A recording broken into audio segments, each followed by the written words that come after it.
Good day to you. My name is Josh, and today I'm going to talk about stagnation.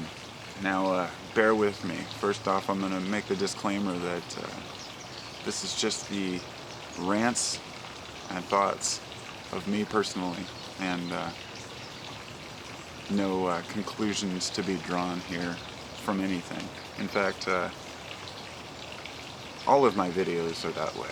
I've made it a point to try to avoid particular subjects that tend to be too controversial to prove. I mean, I'll discuss them, but I don't necessarily draw conclusions, and that's because we've all been wrong so many times. It's better to be open about it.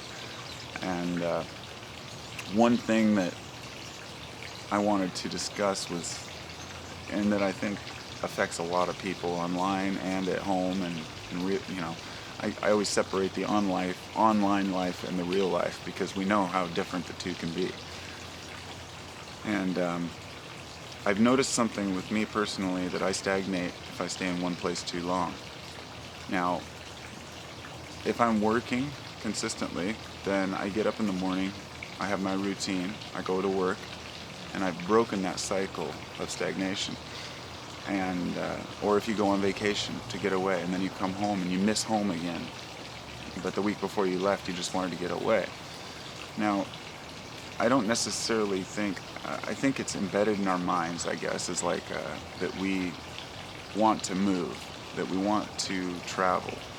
Not necessarily far, but even taking a walk around the block helps people to regain their sense of, self, and to have that inner peace for a moment.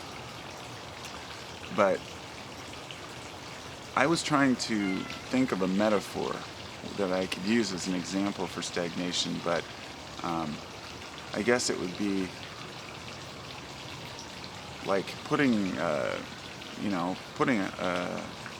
something. Let's say you take a hot pie and you set it out.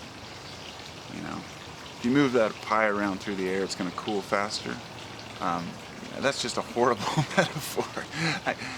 I guess what it is that I see everything as these energy. Everything is energy. We know this. It's a matter of, the solar energy has been converted into, photosynthesized by the plants and turned into sugars and starches, and the plants are able to feed the ecosystem. The animals eat the plants.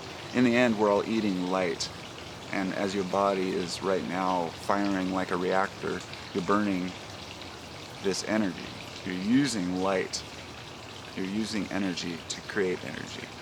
Anyway, so the way I see it is that if energy stagnates in one area too long, it tends to, okay, how about this? I'll use the analogy of one of those wind-up cars, those push cars. If you push it, then it gives it more momentum than the distance that you pushed it. And moving along through life is kind of like this. If you stagnate too long, then your gears run out of lubrication, I guess, and you tend to kind of grind to a halt.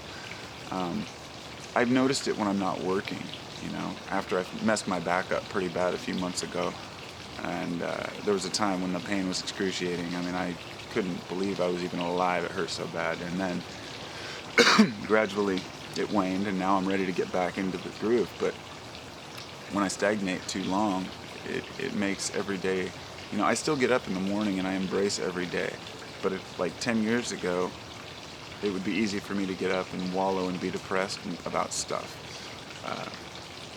So when people move around and do things, then we get not just a better feeling in our hearts, but a wider perspective of the way people really are. I think that's another important component. We don't necessarily, the way that we picture people with talking, online networking and stuff, people, like I said in a video last night, people just show you the side of them that they want to show you. People don't really know who the other person is, and there's a lot of misunderstandings because of that. And I think that the thing I've noticed is that a lot of people who sit at their computers too long and maybe get stuck at home, I'm imagining probably stagnate and get into this circular thinking where it's a constant reinforcement each morning. Get up, pop on the computer, see what's going on, reinforce something that you believed the day before, and then go on and try to make that your motivation. But without getting out and doing anything, your only experience is the computer. And so we've started to, we've always lived vicariously through the television. And now I see a lot of people online saying, turn off your TV, and I just roll my eyes. Like, you're using the computer right now. You're using your cellular phone to upload videos, I'm not in denial about my embracing of technology. There was a time when I decided it can be a tool or it can be a weapon. It can be useful or it can be useless, depending on what you do with it. And back then it was I was on Facebook a couple years back, and I canceled my account because it turned into garbage, and I said I'm just gonna go to my YouTube account and just use that to upload thoughts about the world. And that's what I've done for the last couple of years, and I surprisingly still enjoy it. I think that I'm going to run out of interest, but I don't. I love talking with you people, and I love talking. That's another thing. It helps me to unstagnate. Since I'm, I've noticed even when I'm working though and full time, it didn't make a difference. I get to work and I was still excited to make videos. So it's not a matter of doing them because I'm bored. I do the videos because I want to do them, because it sounds like fun. In fact, sometimes I have to really struggle to try to find 5 minutes to make one while the kids are maybe taking a nap or something, because it's difficult to find that kind of time. But the subject matter that I'm interested in tends to change depending on what I'm doing with my life, and I think that it's probably the same with a lot of people. If I'm not feeling well, I'll tend to dwell on the negatives. If I'm feeling great, I'll get into the positives. And being aware of that, consciously aware of that, is what's important. You can't beat yourself up over being aware of the way that you are. I think that some people want to hide away from that, and really it's once you've realized it and acknowledged it, it's easier to move forward. So we have to stop the stagnation and think about the metaphoric version of that. The mental stagnation is the same way. If you stay in one place too long, you need to get out and move. If your mind gets stuck in one rut too long, it's time to get up and move too. And the longest I dwell on a particular subject is, maybe a couple months. And then I always think, this is it. I'm always going to love this, and then I move on and go to another thing. And this is my path. That's how I learn. A little bit of everything. I guess if I could put it a different way, I would much rather know 5% of each thing than 100% of any one thing. Because without that all-encompassing view of everything to fit the pieces together, then a person can get really stuck on one particular thing. Look at what happens with religion. If all religious folk would, we're expected to read all the Bibles, to read all the papers, and to analyze all different scriptures and ideas, then they could actually have a basis for, saying, I believe this, and I've already analyzed everything else. But it's too easy to get stuck in that linear thought pattern. Nope, this is the way it is. And I think we do that with many things. We tend to think that so many things are just the way they are and that they're never going to change. And they probably never will change until we change our minds. They say change your mind, change your life, and all that cheesy stuff, but it's really true. It really is true.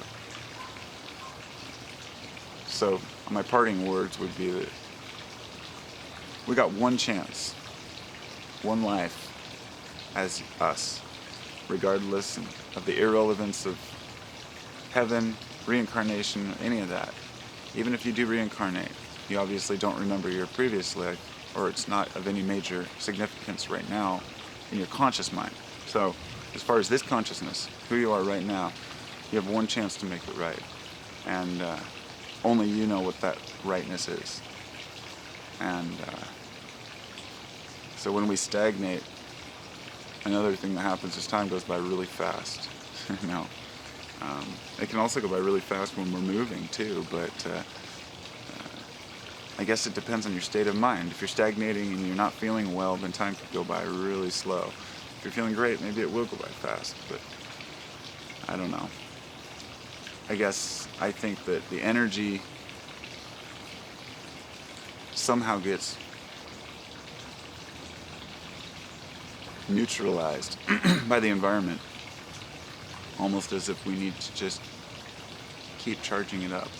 I don't know. I said all that, and I still didn't get the point across because I couldn't think of the right example. But they say that they've had cases where people get cancer, and they try everything. Nothing works. So they move to some random location, say to die in peace, and it goes away. And after many of these cases, they found that the change of environment is often the trigger. They don't know why. Now people are saying that perhaps the environment affects our genetics on a level, and I believe that there are energy fields, magnetic energy centers. We know about the vortex and all that kind of stuff, but places where your body can resonate with the environment. And so that's what I mean about not stagnating. You can get stuck in a rut, a energy rut. And this is all pure speculation on my part. I can't prove any of this. I have no evidence that we really have energy fields or that they're affected by moving around. And by damned, I would not try to teach or prove that. These are just my thoughts. And that's one of the things I'm trying really hard not to do is show anything as fact, because we have enough facts in this world. Namaste, everybody, and have a wonderful day.